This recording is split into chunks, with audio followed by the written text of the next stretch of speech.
नमस्कार. मराठी शुभ संकेतमध्ये तुमचं स्वागत आहे.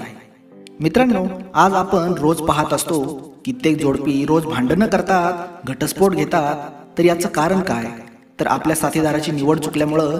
साथीदार म्हणजे नेमकं कोण? तर पुरुष असू शकतो किंवा मुलगीही असू शकते.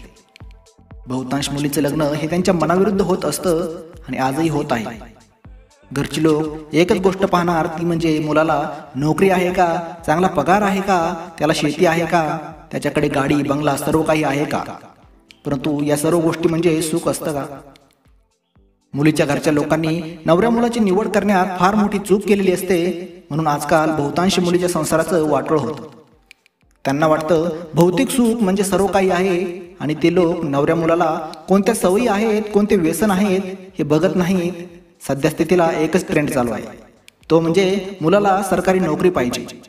सरकारी नोकरीवाला मुलगा मिळाला म्हणजे मुलगी सुखी राहते का? तर मित्रांनो, आजच्या व्हिडिओमध्ये आम्ही तुम्हाला अशा काही गोष्टी सांगणार आहोत ज्या पुरुषांमध्ये त्या सवयी किंवा गोष्टी असतील तर तुम्ही त्याच्याशी कधीच लग्न करू नका. पहिली म्हणजे संशयी स्वभाव. जो मुलगा लग्नाआधीच आपल्या होणाऱ्या पत्नीवर संशय घेत असतो किंवा तिला तिच्या लग्नाआधीच्या प्रेम प्रकरणाविषयी सतत विचारत असतो, अशा पुरुषासोबत कोणत्याही मुलीनं लग्न करू नये. त्याचा तुमच्यावर लग्न अगोदरच विश्वास नाही, मग लग्नानंतर तो तुमच्यावर विश्वास कसा ठेवणार? संशयी वृत्ती असणारे लोक नेहमी कोणत्या ना कोणत्या कारणावरून तुमच्यावर संशय घेतच असतात. त्यामुळे त्या लोकांपासून लांब राहिलेलं बरं आणि त्यांच्यासोबत लग्नाचा विचार करणं देखील चुकीचं आहे. ज्या पुरुषाला वाईट सवयी असतात किंवा वाईट व्यसनं असतात, ज्या पुरुषाला व्यसनाची सवय आहे, तो बाहेर वाईट संगतीमध्ये आहे, अशा पुरुषासोबत लग्न करणं शक्यतो मुलींना टाळावं.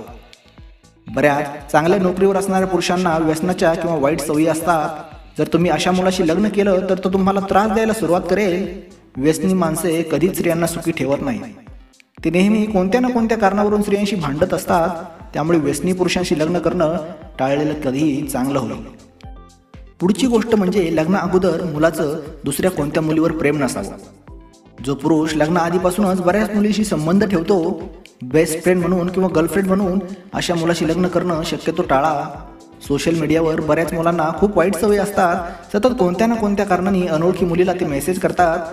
जेवलीस का, काय करतेस, अशा वेगवेगळ्या प्रश्नांनी मुलींचे इनबॉक्स भरलेले असतात. आता प्रश्न पडतो की अशा मुलांना ओळखायचं कसं? तर मुलींनो, लग्न करण्याआधी तुम्ही तुमच्या होणाऱ्या नवऱ्याची सोशल मीडियावरची जी प्रोफाईल आहे ही चेक केली पाहिजे.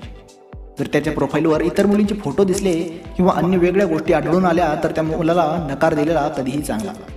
अशा प्रकारची मुले ही चिपकू टाईपची असतात. ती नेहमी दिसेल त्या मुलीवर ट्राय करत असतात. पैसा, प्रॉपर्टी, नोकरी यापेक्षाही मौल्यवान गोष्ट असते ती म्हणजे चारित्र्य. जर तो मुलगा चारित्र्यवान नसेल तर त्याच्याशी शक्यतो लग्न करणं टाळलं पाहिजे. पुढची गोष्ट म्हणजे रागीट स्वभावाचा मुलगा.